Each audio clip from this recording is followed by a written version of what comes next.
Hi there, welcome to Transmotor Trailer Sales. Today we'll be walking you through your 2025 Sunseeker 3010 DSF. We are just going to start off at the back of the unit.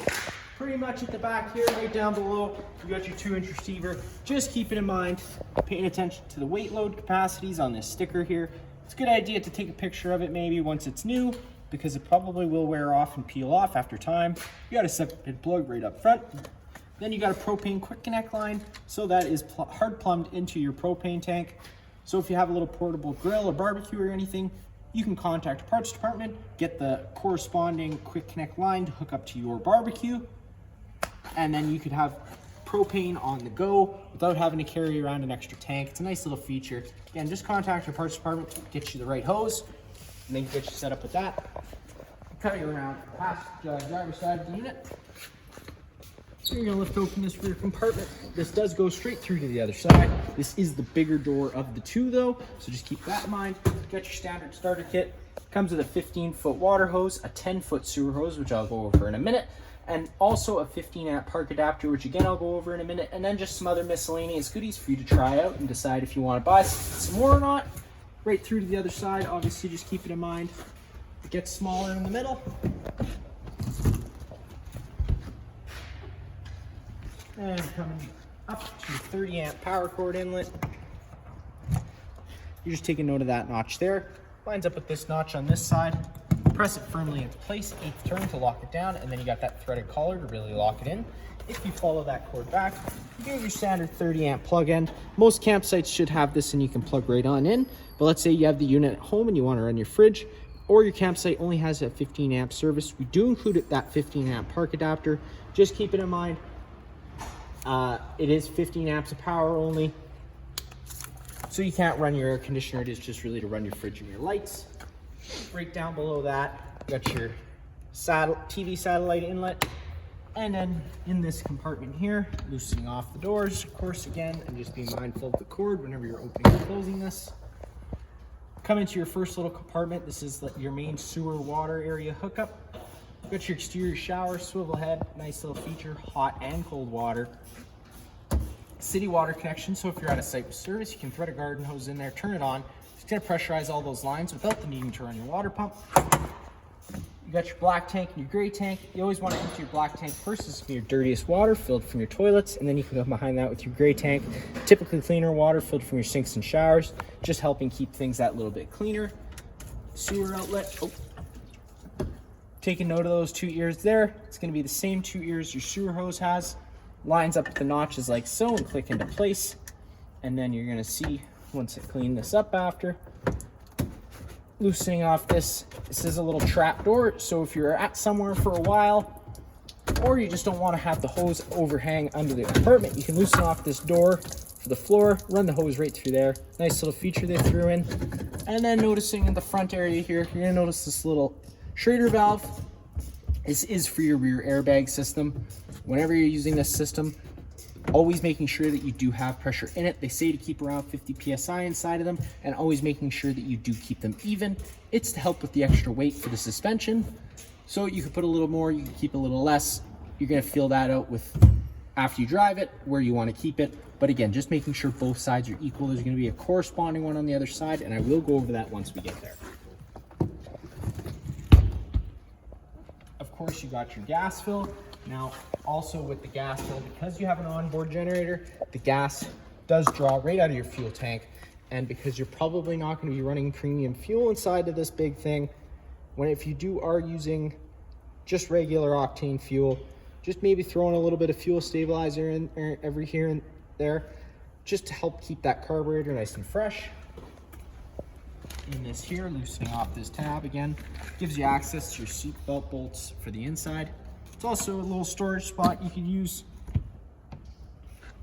storage inside these two here. And then you do get your service port for your generator. Popping that guy open. Generator, it's an awesome generator, super powerful. It will run the air conditioner. It's also a nice thing about it is because you can run it while you're driving and run that extra air conditioner in case it was a really hot day, because the bus air conditioner probably won't keep up for the whole unit.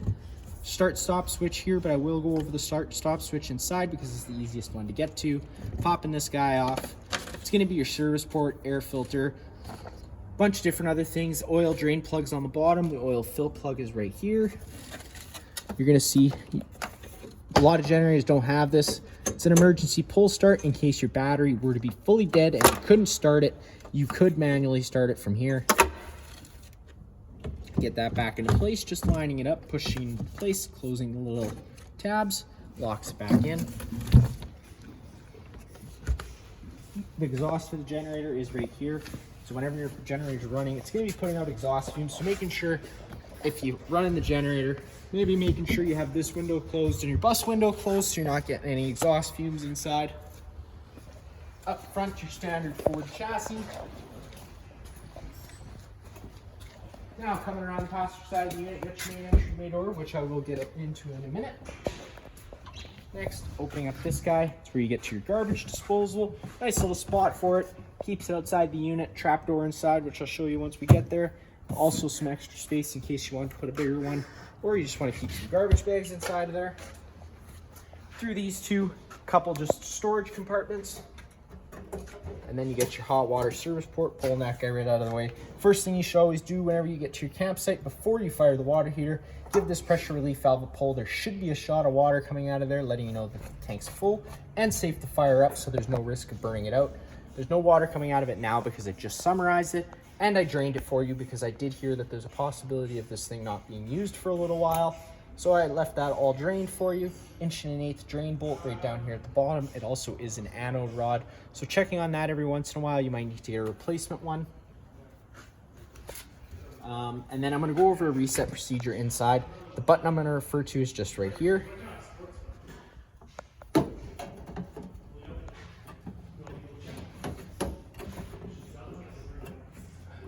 just gotta kind of pull the tab, and of course making sure you line everything up. Lock it into place. You got your propane little spot here. This is where you're going to fill your propane once you go through it. Obviously we have it full for when you pick it up. The fill plug is just going to be right here, but any certified propane attendant is going to know that. To turn the propane system off, counterclockwise all the way, nice and slow, opens up the flow of propane to the unit, and that's all done there. Now you do have a level here where it's going to tell you your level, and then it also hooks up to the monitor panel inside, which I'll show you once we get there. Furnace exhaust, whenever your furnace is running, that's going to be blowing out hot air, so be mindful of that. Right here, this is going to be the fill for your fresh tank. Threaded garden hose in there. If you're out boondocking, traveling, any sort of thing like that, and you don't have access to water for your city water connection, threaded garden hose in there, turn it on, and that is what fills your fresh tank. Now down below in this compartment here, unlocking these guys, plopping that down, it's going to seem like a standard storage compartment. It is also where you have the Schrader valve for the other airbag on the other side. Popping this guy open, it's where you're going to get access to your water pump for winterization, where you got that bypass hose. And then you also have your hot and your cold low point drains, and tied in with your low point drain is your fresh tank drain. So opening up this guy also drains your fresh tanks, so keep that in mind whenever you're using it. This hot one is just going to be for the hot low point. There's also a little fuse in there in case your water pump weren't to be working. It could be a place to check if you weren't near a service station. And then in the last compartment, again, it's just the other side of that big storage compartment we were first in. Now to get inside, just opening up the door, popping that guy open. Couple things we need to go over before we even get inside. A little strap here, lifting that guy up and off. That's where you get access to your house batteries. We already got everything connected for you. Now on the wall, first we'll go over your solar controller. There's going to be a bunch of different in-depth settings you can get into. I'm going to recommend going over the owner's manual, just because it gets really in-depth and you're going to have to kind of understand it to start playing with it. It is currently set up for basic charging needs, so if there's sun outside hitting the solar panel, it's going to put a charge to those two batteries right down below. Whenever you're charging with solar, always a good idea to go up to your roof periodically. Make sure your solar panel is not covered with dust. Solar panel being covered with dust and all dirty, of course, is going to affect the effectiveness of the charging. Whenever you're cleaning it, always using a very safe cleaner. Honestly, I just recommend using a nice soft microfiber with some hot water. It's the best way to not damage that panel of any sort. Got your battery disconnect right here. So if you want to disconnect the batteries, you're just turning it to the off position. It's going to disconnect the batteries from the unit. And in addition to that, it also disables the whole 12 volt for inside. So if you're 12 volts, you ever go to your camper, you can't figure out why you can't get any lights on, just double checking you do have your batteries connected, because it also disables the 12 volt system. A couple switches here, awning LED light and a porch light. And then you got your awning control. Hitting the extend button, the awning is going to automatically start making its way out. Once it's at its full extension, you're going to see the back of the metal tube and a little flap hang down. Unfortunately, I'll be able to get it all the way out, but I'm going to have to retract it a little bit to show you the rest of the features. Whenever you have this out, always keeping an eye on wind speed, as it doesn't take much to rip your fabric or bend your arms. And you see, you get that back of the metal tube and a little flap hanging down there. Sometimes that flap can get stuck, so you might just have to retract it and pull it back out a little bit. I'm going to start retracting it now, just so I can change the pitch of the awning head. Now, if it were to start raining, you can change the pitch of the awning head just by pulling down at the center of the arm here. It's going to then allow water to run down. Now, if you like the angle better because it allows for more shade underneath, you can do the same thing with the front arm. Just making sure that you do push these both back to straight before you bring the awning in. That way you don't run the risk of bending anything. Now, taking a step inside, I'm going to turn the ignition on. So to run your leveling system or any of your slide outs, the key has to be on the accessory position and the parking brake has to be engaged. I already have that parking brake engaged for you. So we're just going to turn the key over to that accessory position. Now it is going to light up your leveling system now. Lippert makes it nice and easy right off the bat. You got auto level. Hitting that button, you're going to automatically level the unit. I always recommend automatically leveling the unit after you run your slide outs out. That way it's a nice accurate level and it's not going to cause any sort of shifting. And whenever you're leveling it, always making sure that you stay as still as possible so that it can communicate. Once you're level, let's say you're packing up to head home, hit the retract jacks. It's automatically going to retract all those jacks.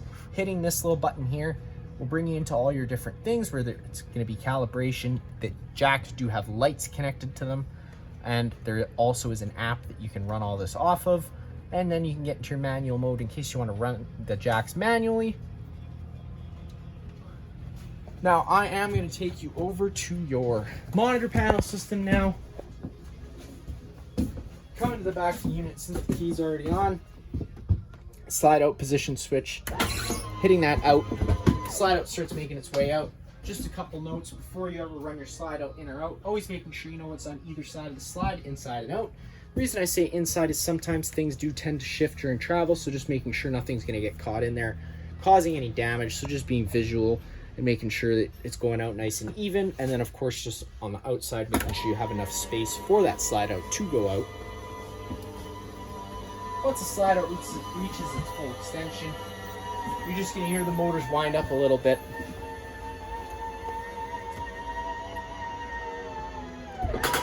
And click, so that's when you know it's at its full extension. And if you want to double check, there's a little seal back here. You just want to make sure that the rubber seal is against the wall, not allowing any water to come in and protrude.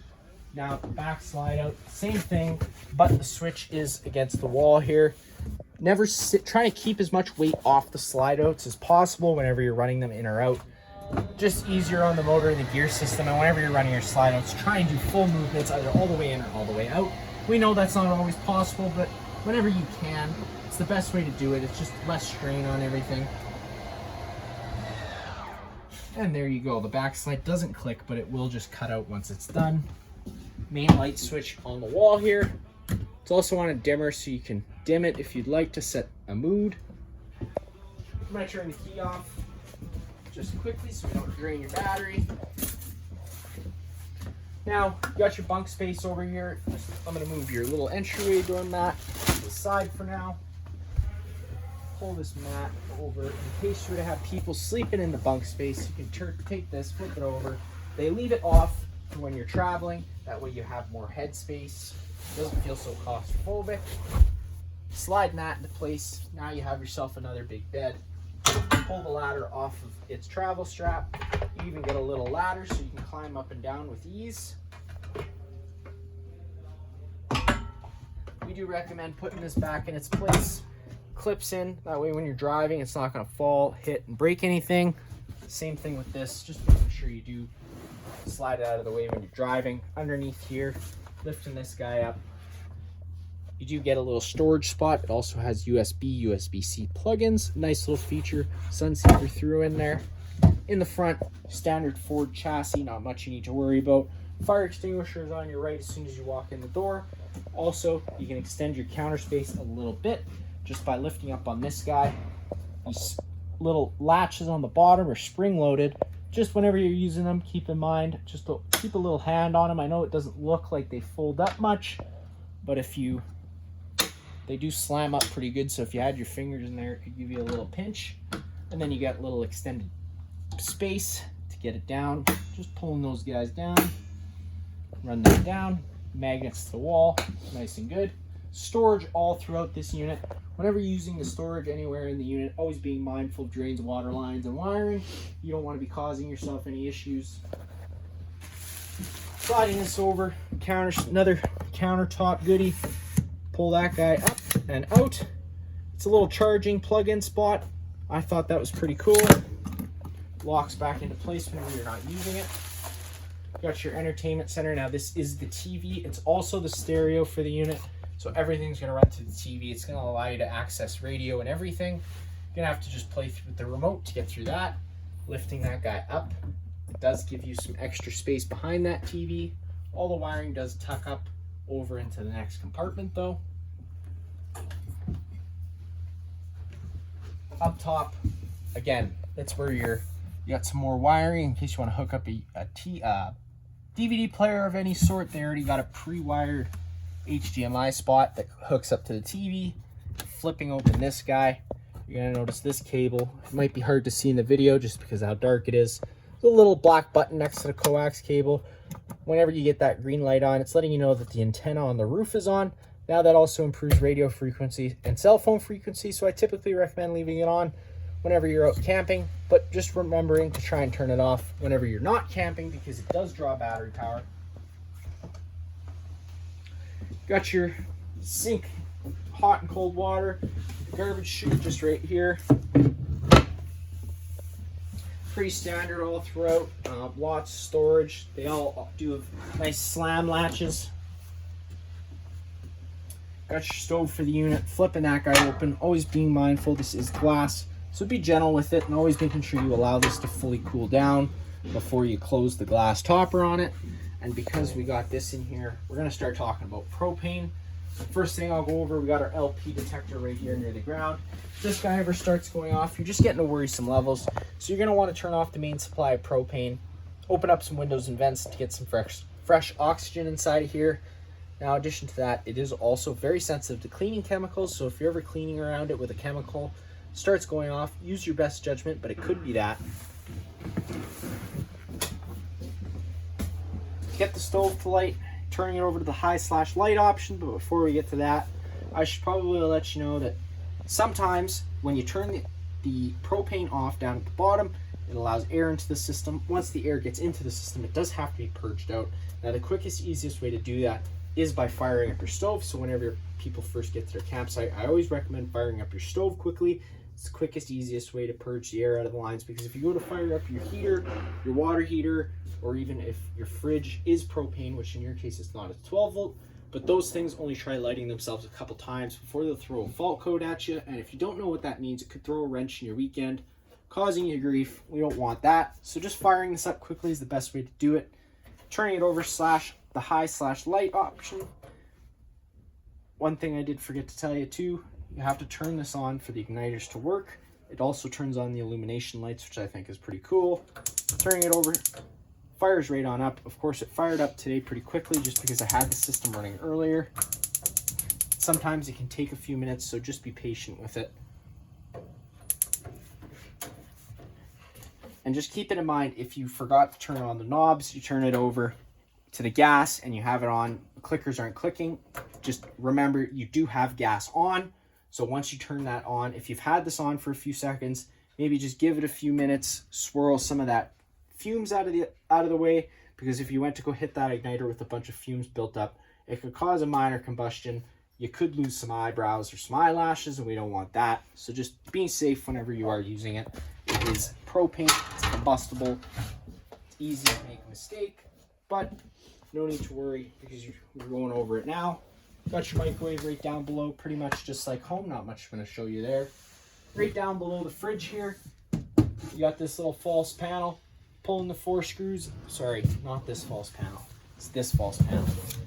Pulling the 4 screws out of either corner, the panel's going to pop out of the way. It does give you access to the back of your water heater for winterization, for turning those bypass valves, because you don't want to run antifreeze into there if you can avoid it.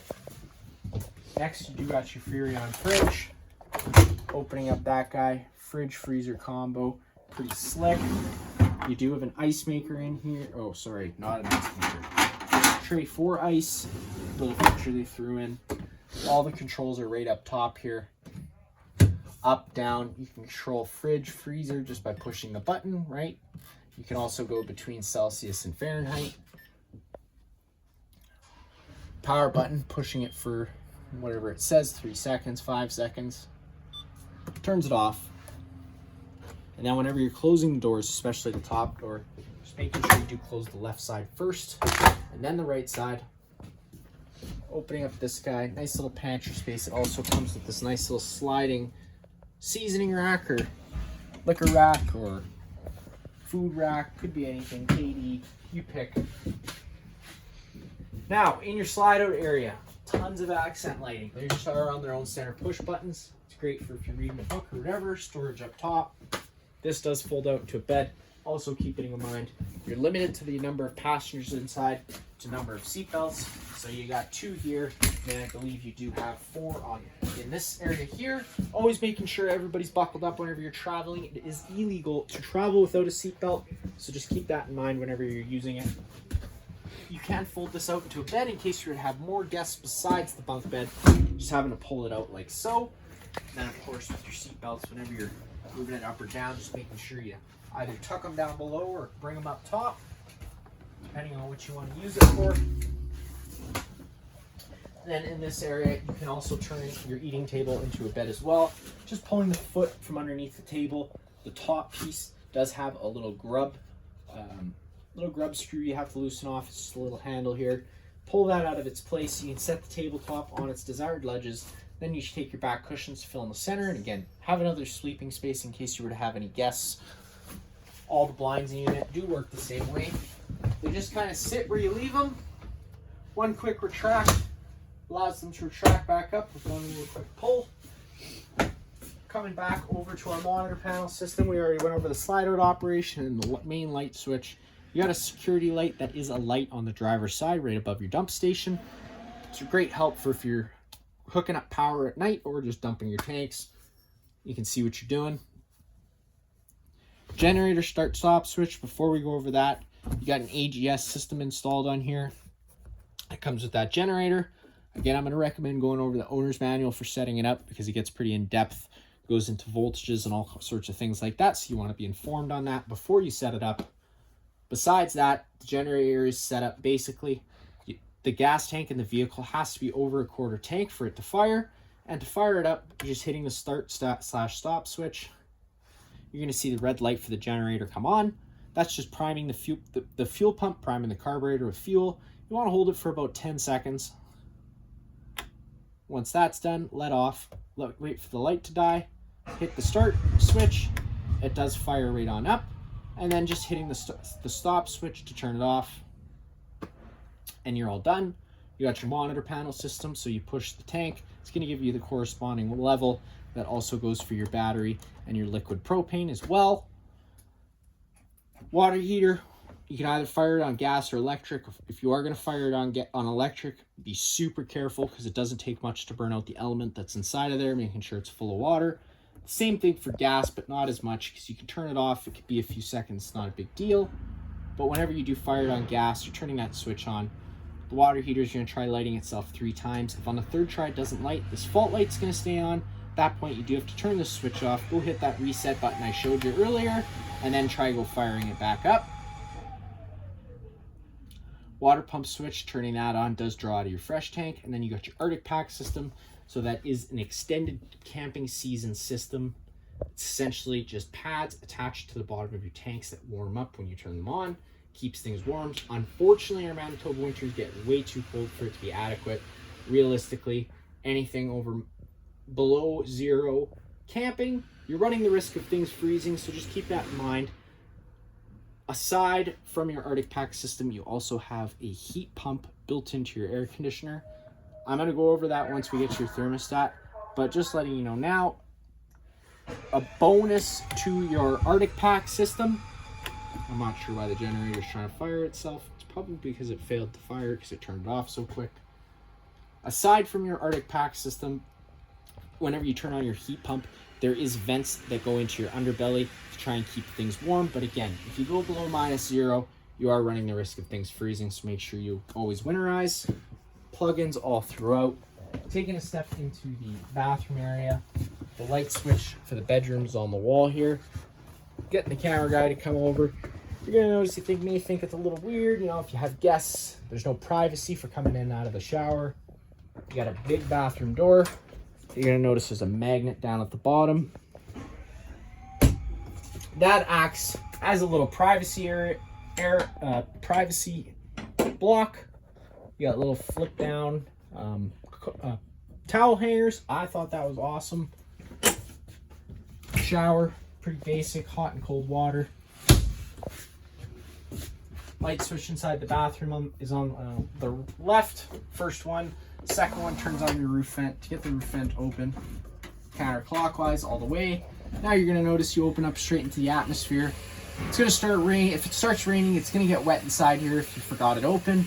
Unless, of course, you went with a max air cover. It's a cover that goes over top of this vent. It's going to allow you to leave that on whenever it's raining. And, of course, if you forgot it up while traveling, there is the risk that you can damage some things. So be mindful of that. The max air cover does help prevent that. It's a great little addition you can get set up with by contacting our parts department. Other than that, standard bathroom inside here. Besides the main GFI plug, all the plugs are hooked up through GFI. If you ever have an outlet that doesn't work, this would be the first place I'd check, just making sure that that system isn't tripped. Nice little plug that does go over that sink. Close that off. Now, last but not least, we are in the bedroom. Tons of storage, which I do love. Bonus TV in the bedroom already hooked up. If you pull on it, you get even more storage behind it in case you were to have DVD player or anything like that. Just making sure you do lock it into place whenever you're traveling so it's not flying around. Storage all throughout. There's going to be more storage underneath the bed. You got your rear fire exit, which is pretty standard. Lifting up on these tabs, they're going to pop out of the way.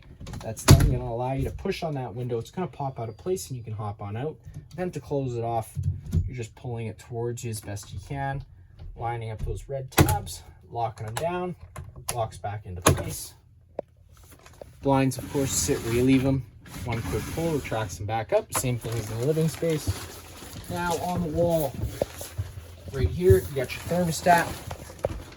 Hitting the mode button turns it on. It's going to bring you to your fan setting. Whenever you're in the fan setting, hitting the fan button, you can go between a high or a low fan. One more time, will bring you into cool. Change your set room temperature by pressing up and down. It's in Fahrenheit. Now you're going to notice it says auto above the fan. Whenever that's on, it's an on-demand system, so the air conditioner will kick in and out as needed. So if the room's set to 60 and it's 62, once the room reaches 60, it'll automatically turn off the air conditioner. If you took it off the auto mode and just had fan on either high or low, the fan does run continuously regardless of what the room's set to, so I always recommend leaving it on auto. One more time, we'll bring you into the heat pump. Now that reverses the operation of the air conditioner, so when you're using the air conditioner, you're blowing out hot air, blowing in cold air. When you use the heat pump, you're blowing out the cold air, blowing in the hot air, and like I had said earlier, there is also ducts that go to the underbelly whenever you are using that heat pump. And as an added addition to the heat pump, they also installed a furnace. So you got a propane furnace. Again, making sure you're purged before you try and fire that up, so guaranteed it lights. And the furnace does move all its air through the floor ducting you have throughout the unit. One more time, you can solely fire up the furnace in case you didn't want to run the heat pump, and then just cycling it back to off to turn it back off. Last but not least, inside the bedroom, you got your main fuse and breaker panel, popping that guy open on your converter. Whenever a breaker trips, it's going to sit in the middle, so you do just have to turn it off and then back on again to reset it. All the corresponding fuses are right beside it. That is going to be it for this unit here. If you have any other questions, feel free to give us a call.